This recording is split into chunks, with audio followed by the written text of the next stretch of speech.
Bismillahirrahmanirrahim. Assalamualaikum warahmatullahi wabarakatuh.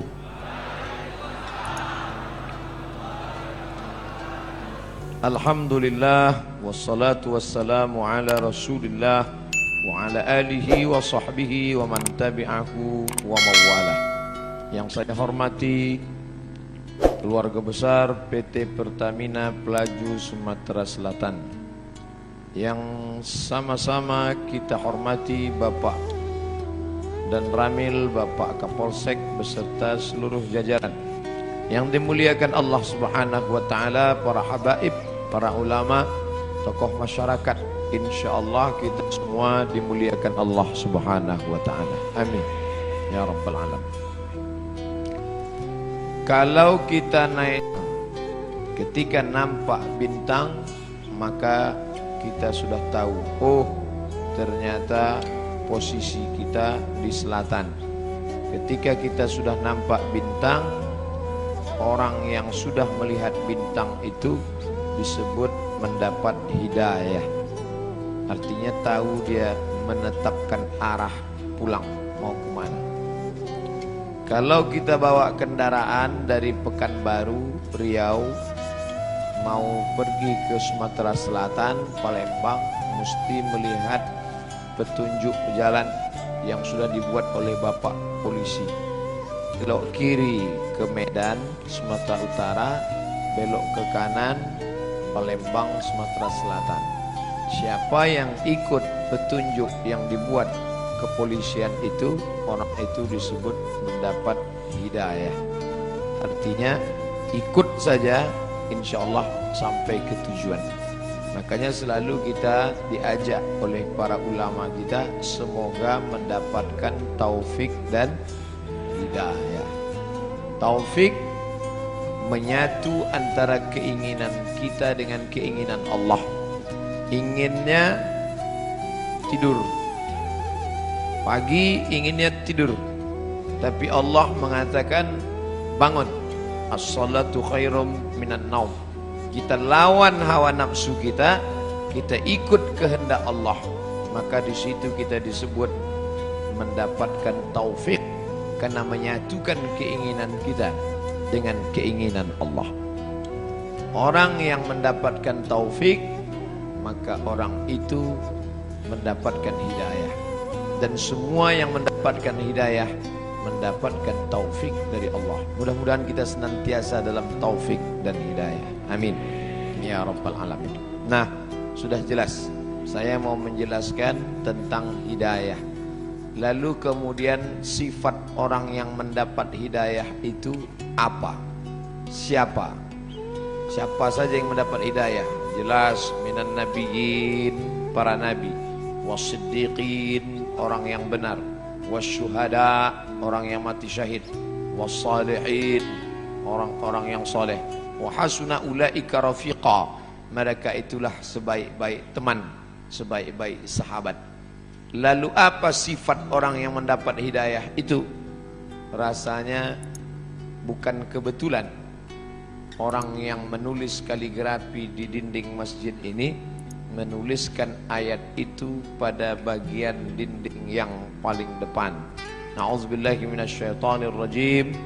Ada 6 sifat orang yang mendapatkan hidayah. Yang pertama, innama ya'muru masajidallah. Mereka memakmurkan masjid. Makna memakmurkan ada 3. Yang pertama, membangun. Yang kedua, meramaikan dengan sholat berjamaah. Yang ketiga, mengatur administrasi masjid. Alhamdulillah masjid sudah dibangun. Man bana masjidan, siapa yang bangun masjid, banallah mithlahu baitan fil jannah, dibangunkan untuknya satu tempat di dalam surga.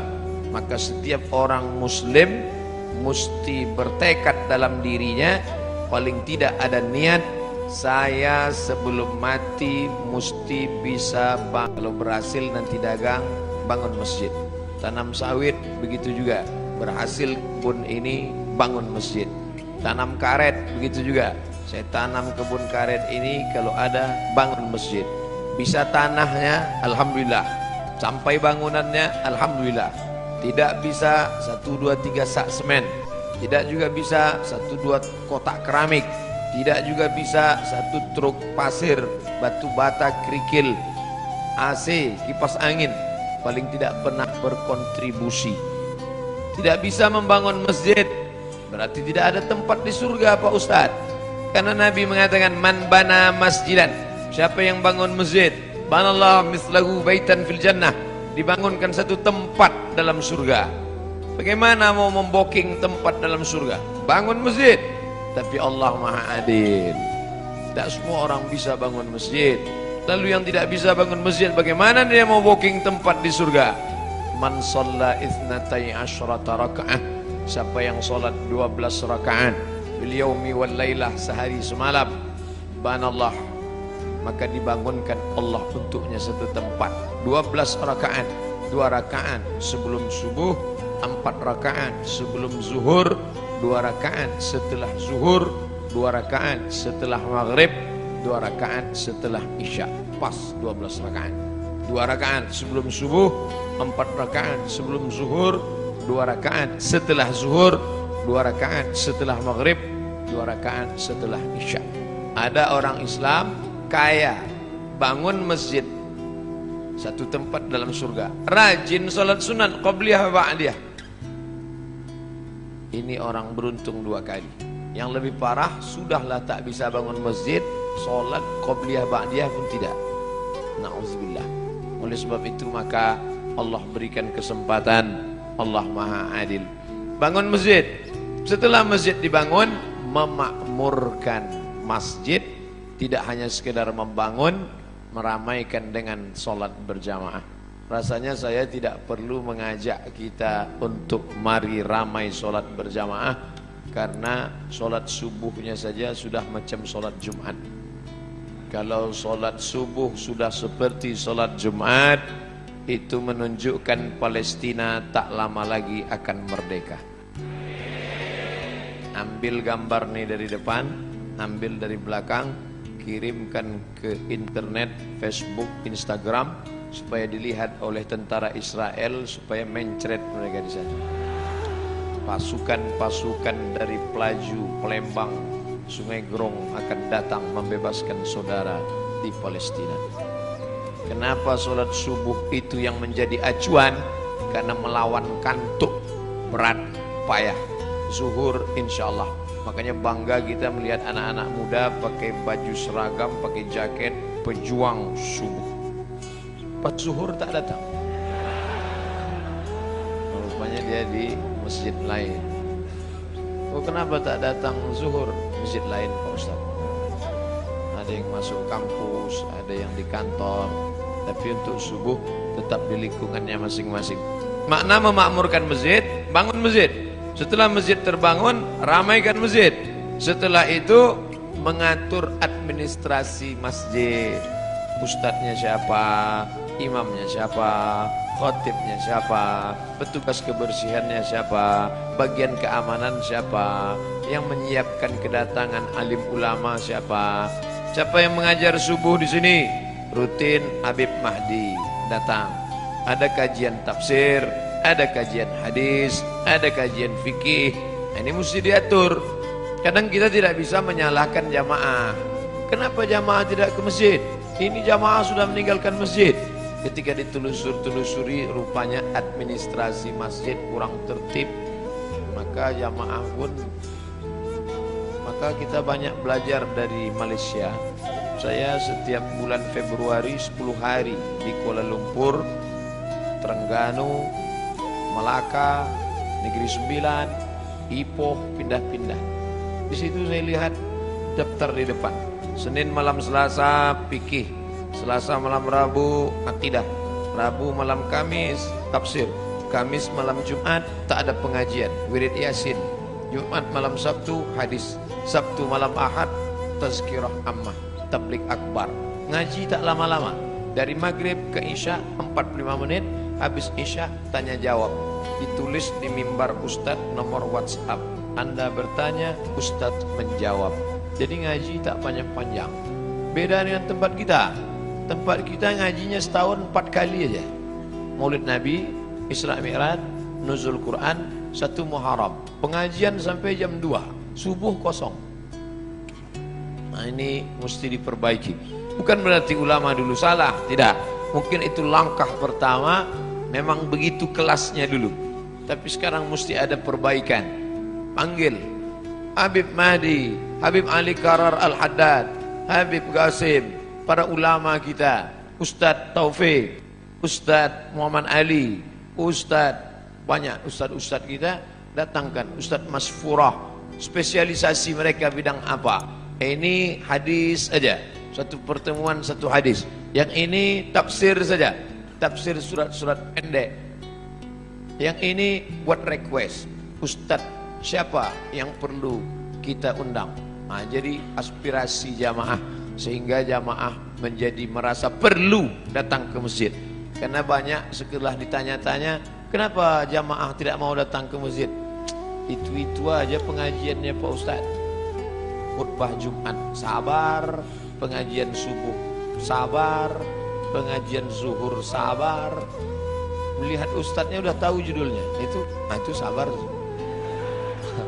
Jadi jamaah sudah meluangkan waktu, tapi mereka merasa tidak mendapatkan sesuatu yang baru. Oleh sebab itu maka 3 ini mesti dijaga di masjid. Pertama, membangun masjid. Kedua, ramaikan masjid. Ketiga, administrasi masjid mesti baik.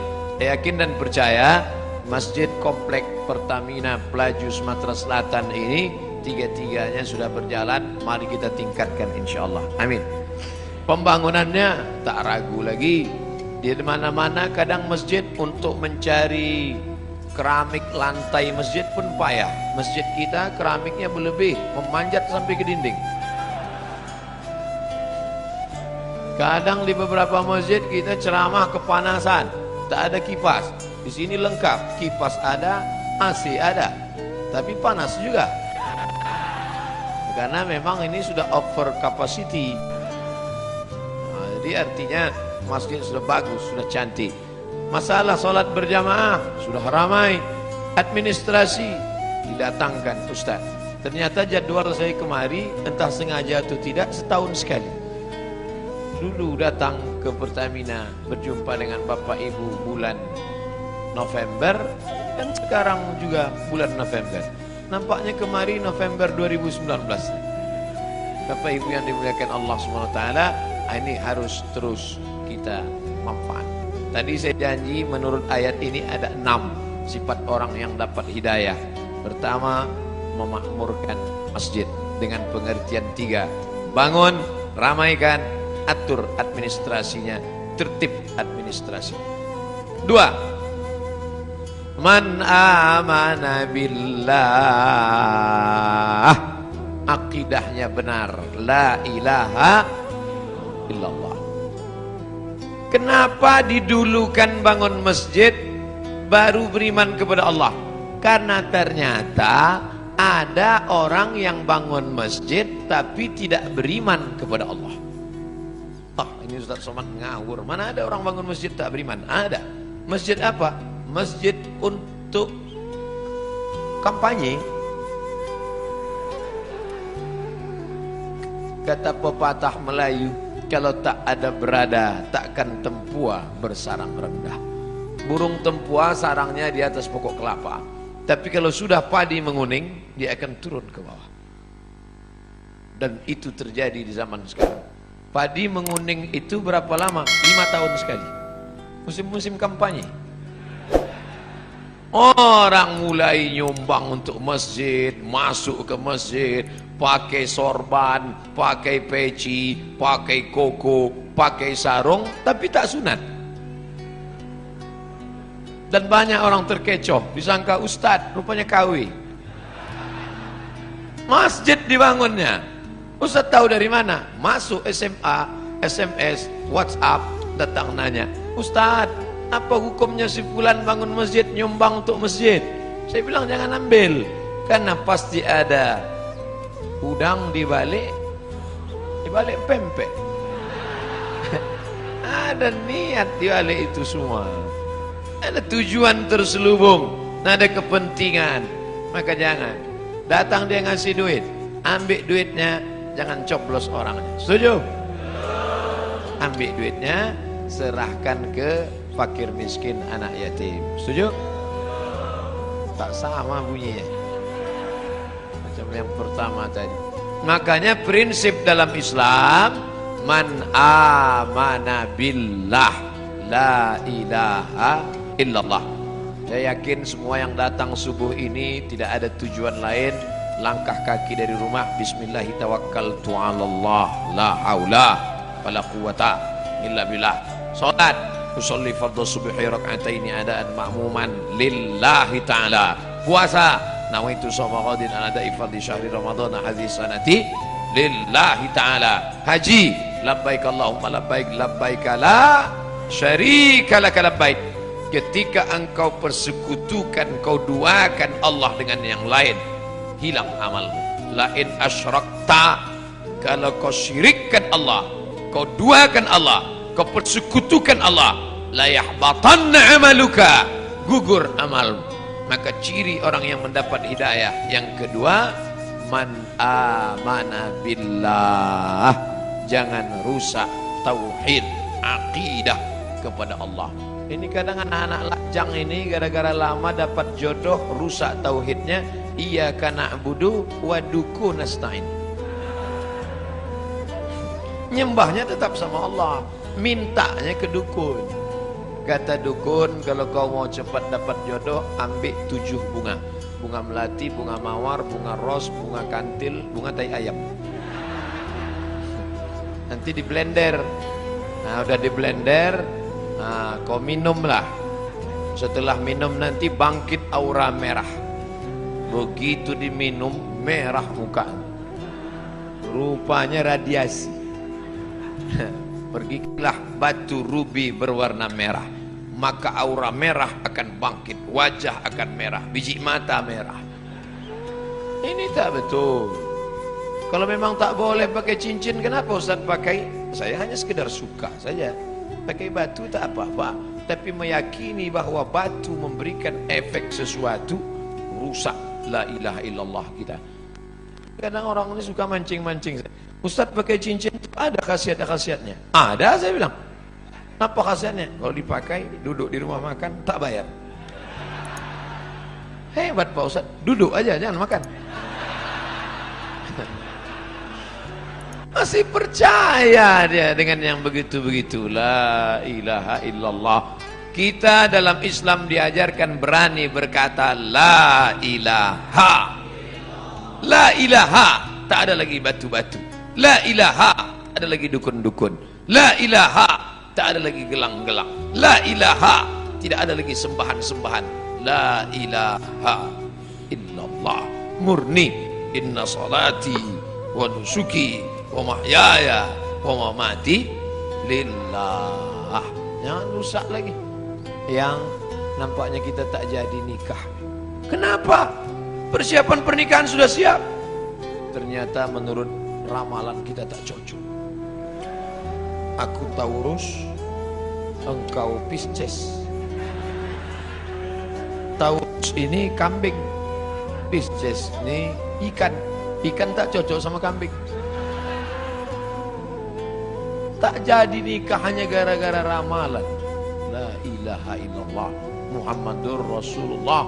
Maka jangan lagi kazzabal munajjimun walau sadaqu. Bohong, dusta orang yang percaya kepada ramalan zodiak bintang-bintang, kalaupun betul kebetulan. Bila Anda telinganya agak ke depan, tak cocok kerja di sungai. Bila tai lalatnya di bawah dagu, cocoknya di darat. Ini bohong semua. Islam tidak pernah berkata demikian.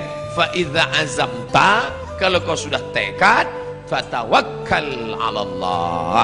Bertawakkallah kepada Allah. Jangan rusak akidah tauhidmu. Percaya kepada burung-burung.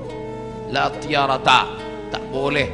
Dulu orang kafir musyrik, kalau dia mau bisnis, dilemparnya burung di atas pohon kayu.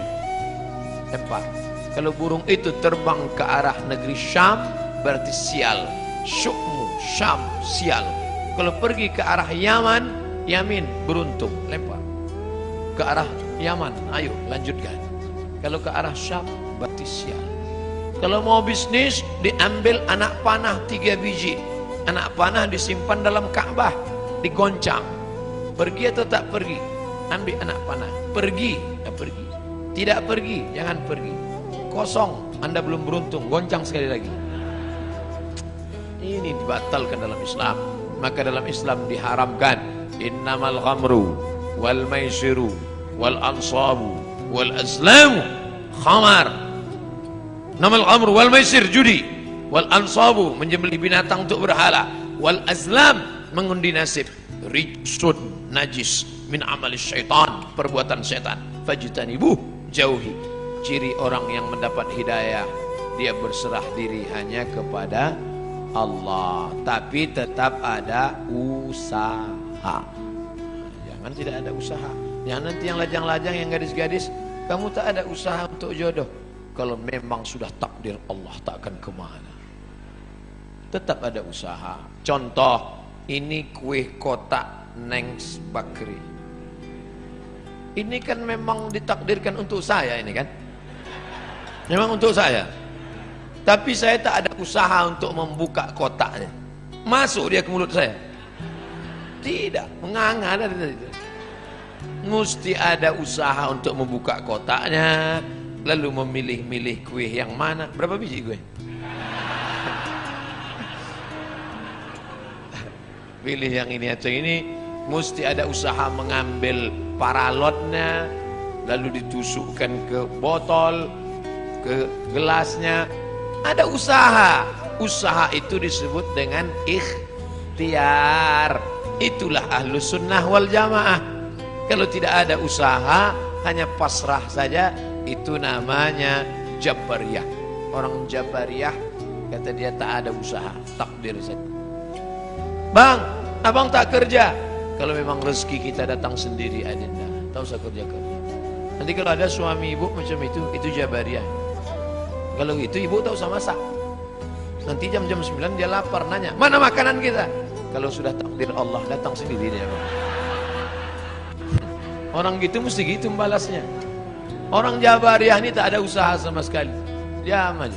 Nanti tiba-tiba Pak Kapolsek razia. Prit, mana STNK BPKB? Saya serahkan pada Allah. Nah, pukulkan kepalanya Pak. Maaf. Kenapa Bapak pukul? Ini pun dari Allah juga. Orang-orang begini ini mesti gitu melawan dia. Kita betul.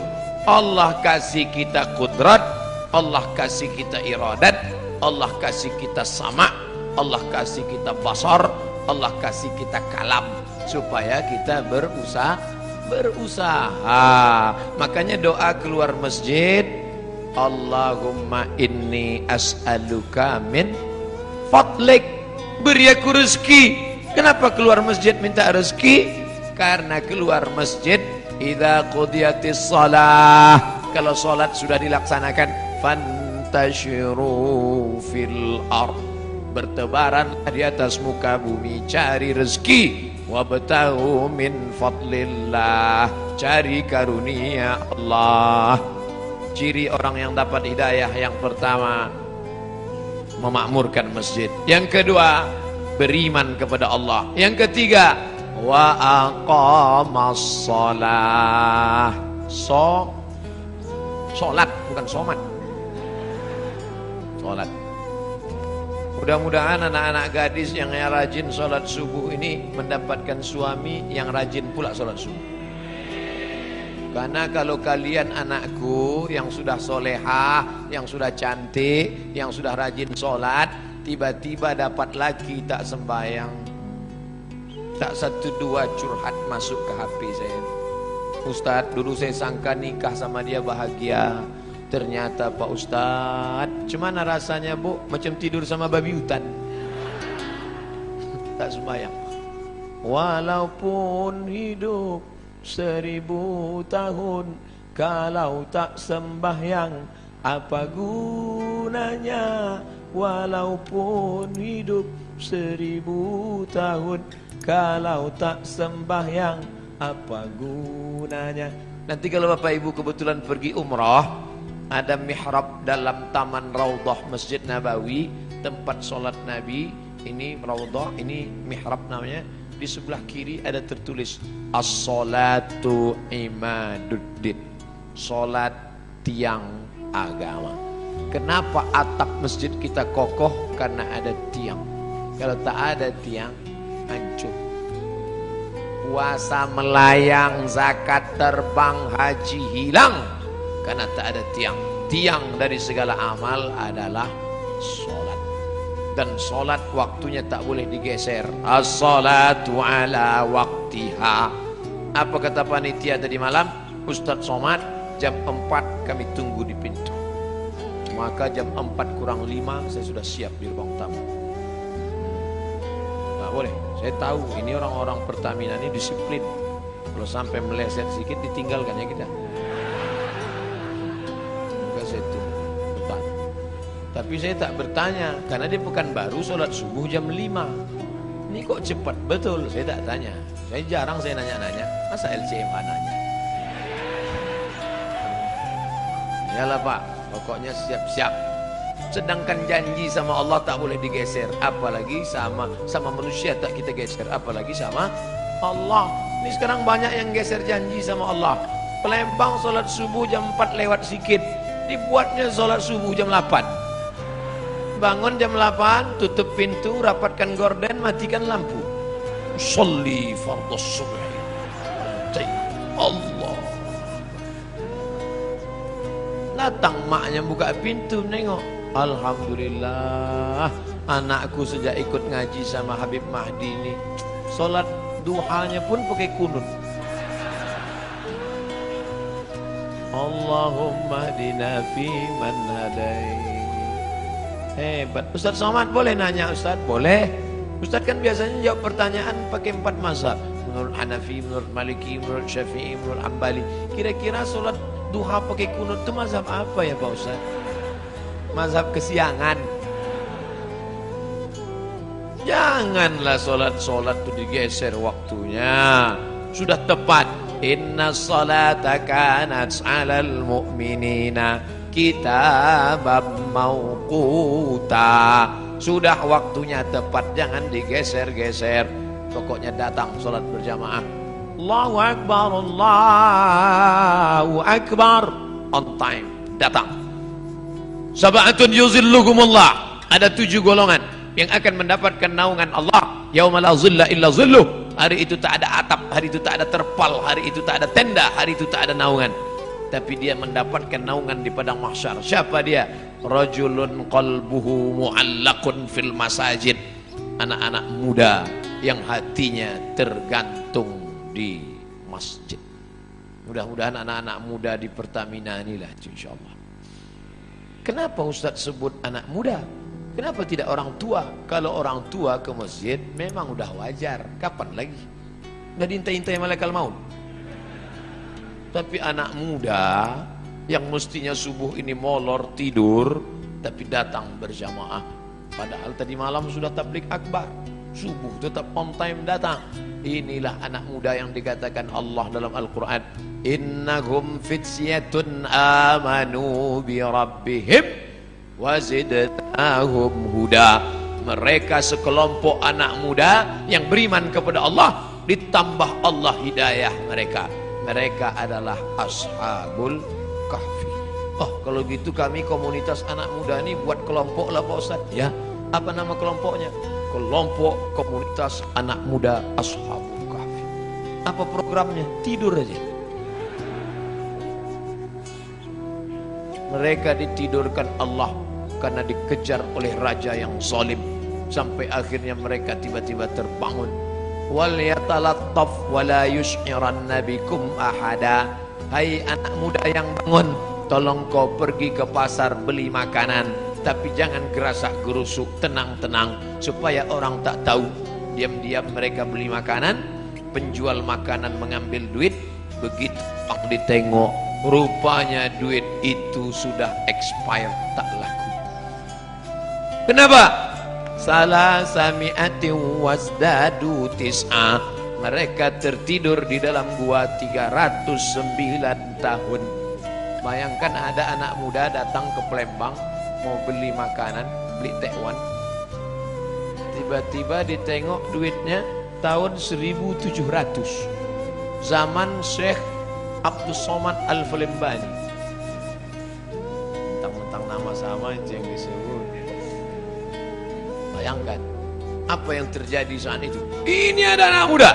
Rupanya zaman itu sudah berganti seorang raja yang soleh.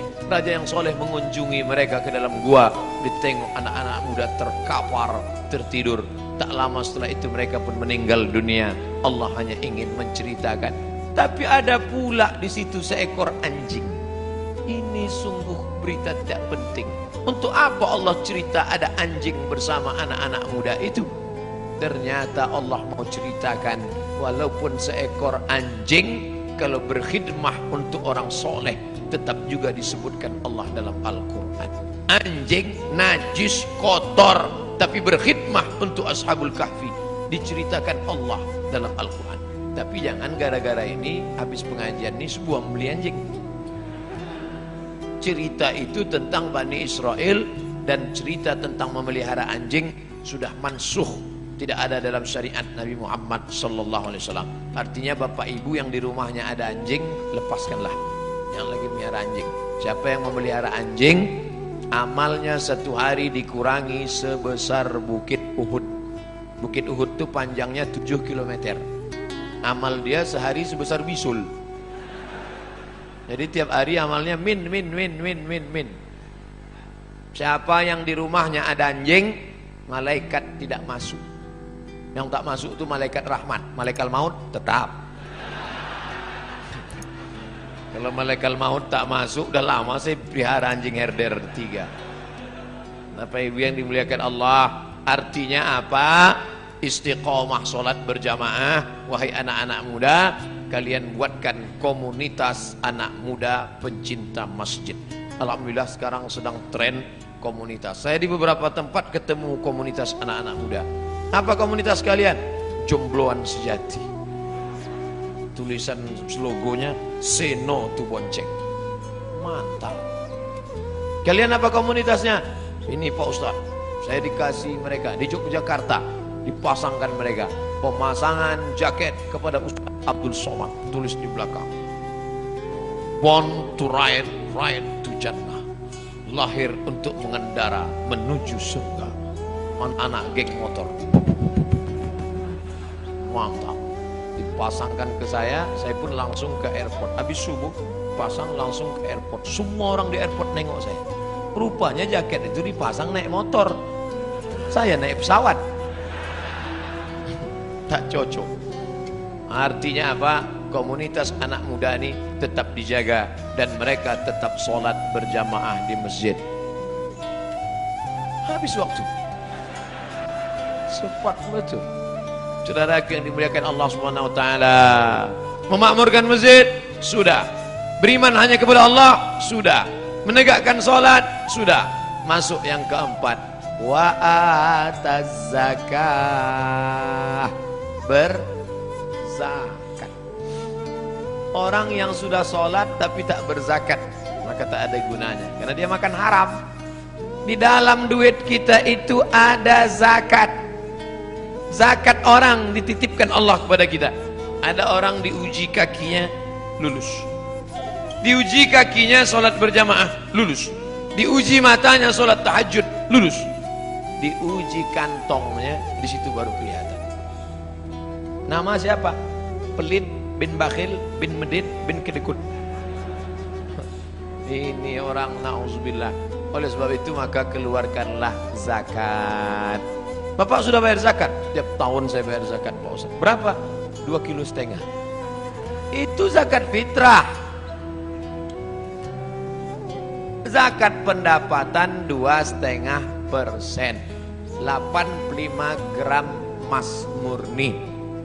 Berapa itu sekarang Pak Ustaz? 85 gram kali 500.000 1 gram, 42.500.000. Siapa yang mempunyai pendapatan 42.500.000 sudah kena zakat 2,5%. Kalau profesi kami sebagai pegawai Pertamina ini gimana Pak Ustadz? 42.500.000 setahun. Bagilah 12 bulan. 12 bulannya berapa itu? 42.500.000 bagi 12, 3,6. Jadi yang berpendapatan 3,6 juta, 3.600.000 itu udah kena menurut Basnas, Amil Zakat Nasional, yang sudah disepakati ijma' antara ulama-ulama Basnas se-Indonesia, 3,6. Saya tidak sebut gaji, karena ada orang gajinya 2 juta, pendapatannya 20 juta. Ada uang tunjang, uang sipak, uang sundul, uang sikut, duit-duit apa. Jadi di total semua, total. Pak Ustadz, saya satu bulan dapat 5 juta. Mudah cara ngitungnya. 1.025.000. 5 juta berarti 125.000. Saya 10 juta Pak Ustadz, 250.000. Saya sebulan dapat saya 100 juta Pak Ustadz, 2,5 juta. Mudah-mudahan Bapak Ibu punya duit 100 juta. Jadi punya aminnya banyak yang tak yakin Pak. Masalah duit ini kita tak bisa ngelihat orang, tak bisa dinilai duit dari wajah orang. Ada hitam, jelek, pesek, pendek. Tapi buka dompet 100 juta. Ada ganteng putih, tengok dompet 2.000 perak. Mudah-mudahan semuanya dapat 100 juta. 100 juta zakatnya berarti 2,5 juta. Memang kalau udah cerita zakat ini banyak lupa. Tak ingat saya bos. 2,5 juta. Saya tak tahu. Entah siapa yang punya 100 juta, entah siapa yang tidak, saya tak tahu. Dan Bapak petugas Basma, Badan Amil Zakat Pertamina, itu tidak tahu siapa yang punya duit. Tapi ada dia yang tahu. La ta'khuzuhu sinatun. Dia tak mengantuk, tak tidak tidur. Tak mau berzakat, simpan, simpan. Tak ada angin, tak ada hujan, tiba-tiba lutut sakit. Dibawa ke tempat kusuk, makin sakit. Dicucuk pakai jarum-jarum itu akupunktur, sakit. Tak mempan jarum, cucuk paku payung, makin sakit. Akhirnya dibawalah ke Singapura. Sampai di Singapura datanglah dokter Cina membawa martil kecil, dipukulnya lutut. Ayah, lapulah lama pakai. Rupanya tempurung kelapa yang di lutut nih lapuk. Jadi gimana dok? Tenang, kita sudah import lutut dari Tiongkok. Berapa harganya? Sebelah kanan 40, sebelah kiri 40, ongkos pasang 20, pas 100. Itu namanya duit hantu dimakan setan. Silakanlah. Yang tak mau bayar zakat tak apa-apa, silakan. Tapi awas. Gimana? Udah ada terasa? Nah, kalau udah ada bayar. Nanti habis nih jumpai Badan Amil Zakat Pertamina, serahkan, bayarkan.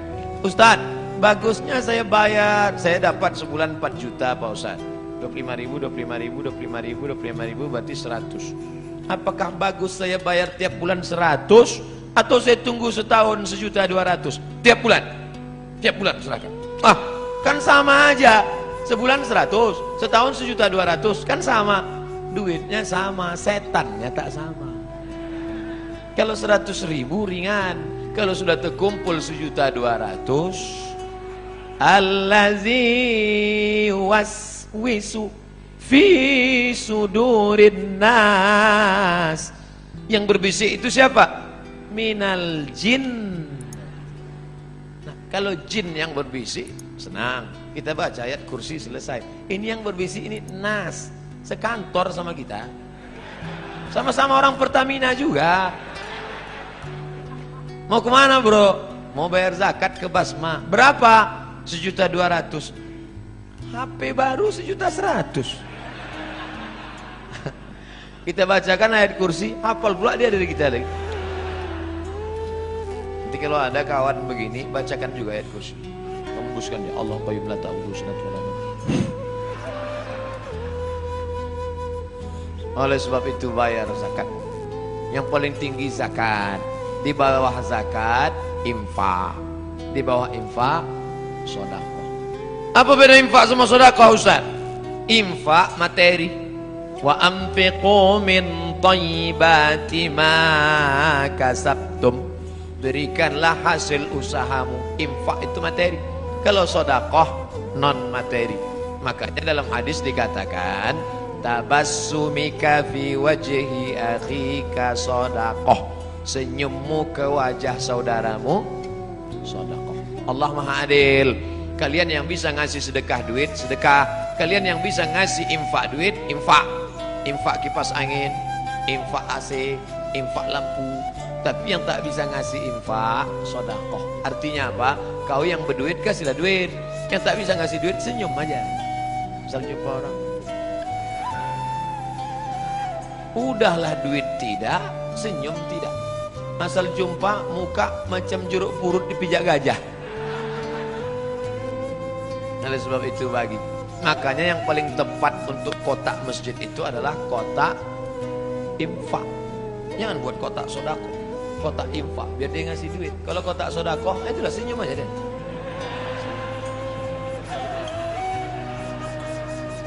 Tak bisa buat kotak wakaf, karena wakaf itu syaratnya 4. Wakaf harus ada orang yang berwakaf, orang menerima wakaf, benda yang diwakafkan, ada ijab, ada qabul.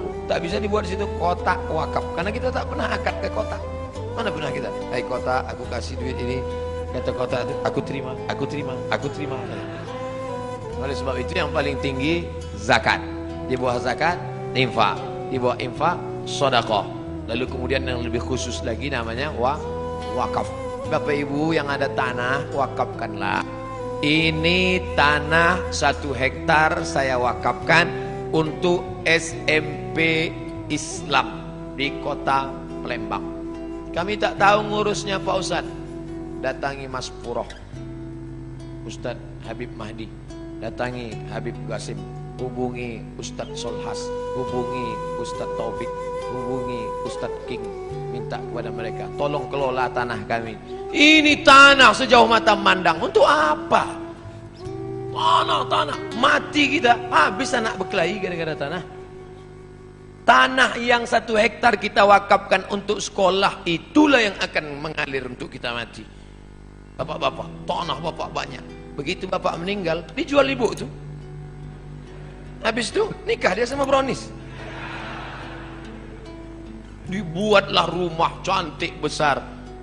Bronis itu yang tinggal di rumah itu nanti. Dibeli mobil cantik, dia makai mobil itu. Tak percaya, cobalah. Ustadz ini tak enak, giliran mati kami dibilangnya mati. Oke, kalau gitu kita balik, ibu itu mati. Ibu yang banyak duit, soalnya ini beli gelang, dapat duit beli rantai, dapat duit beli cincin. Untuk apa? Bini muda dia lah. Saya bukan maksa sedekah ini, enggak. Nah, kalian laki-laki yang tak mau bersedekah, simpan aja duit itu, simpanlah. Diambil laki mereka nanti. Kalian ibu-ibu yang tak mau bersedekah, silakan diambil mereka untuk modal kawin lagi. Yang kalian sedekahkan, itulah yang akan mengalir menjadi amal jariyah. Siapa itu orang yang mendapat hidayah? Man innama ya'muru masajidallah. Sudah. Man amana billah. Sudah. Rupanya Ustadz Somad selip membaca ayatnya.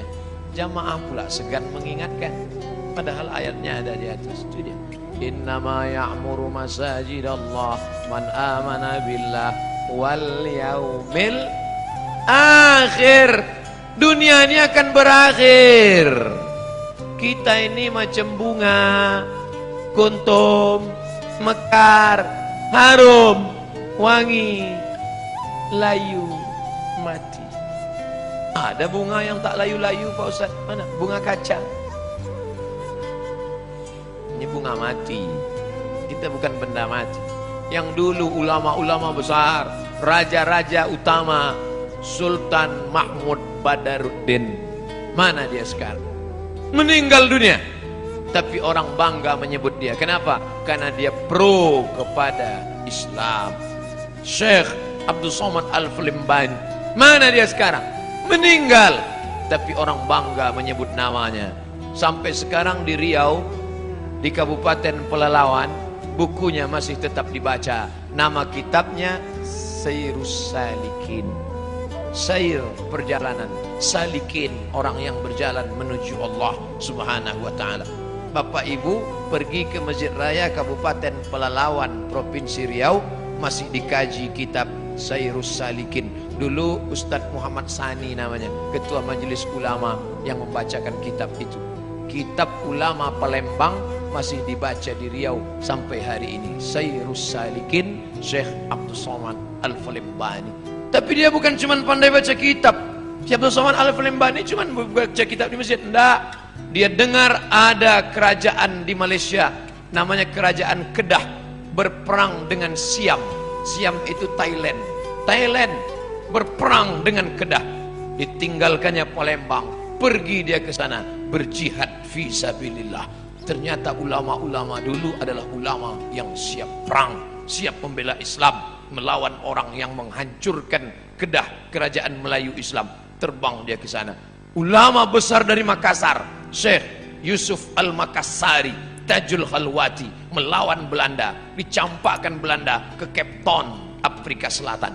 Jadi jangan bayangkan ulama dulu duduk di masjid mengajarkan tentang sabar. Kita dijajah Belanda, sabar. Jajah Jepang, sabar. Kita diinjak-injak orang kafir, sabar. Dikatakan radikal, dikatakan keras, dikatakan teroris. Ini orang tidak mengerti sejarah.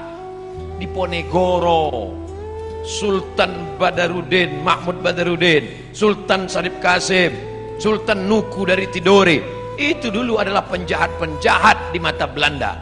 Siapa yang memperjuangkan Islam pasti akan punya musuh-musuh. Betul? Yang tak punya musuh adalah orang munafik yang kemana-mana merasa berteman. Jumpa Abu Lahab, teman.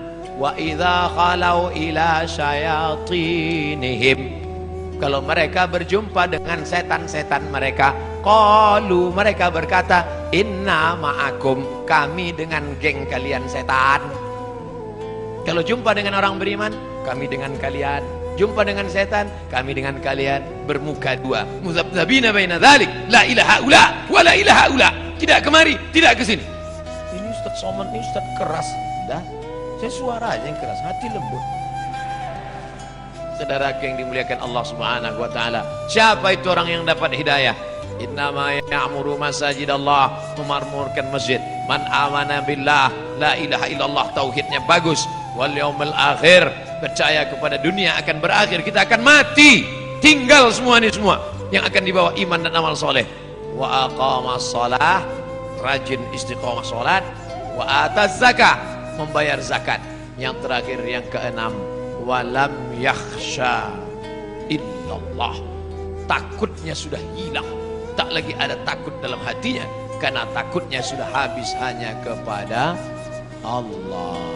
Orang yang korupsi, kalau ditanya-tanya, Bapak korupsi itu kenapa? Takut nanti pensiun tak punya rumah, tak punya mobil, tak punya kebun sawit, tak punya kebun karet, tak punya kos-kosan, takut anak tak bisa kuliah, takut dunia membuatkan orang menghalalkan yang diharamkan Allah. Makanya ditulis di sini besar-besar, walam yakhsha illallah. Itu dia, walam yakhsha illallah. Sengaja pas di atas saya ini, walam yakhsha. Oh, jadi itu tulisannya Pak Ustaz. Itulah tulisannya. Kami sangka semen-semen aja nih Pak Ustaz.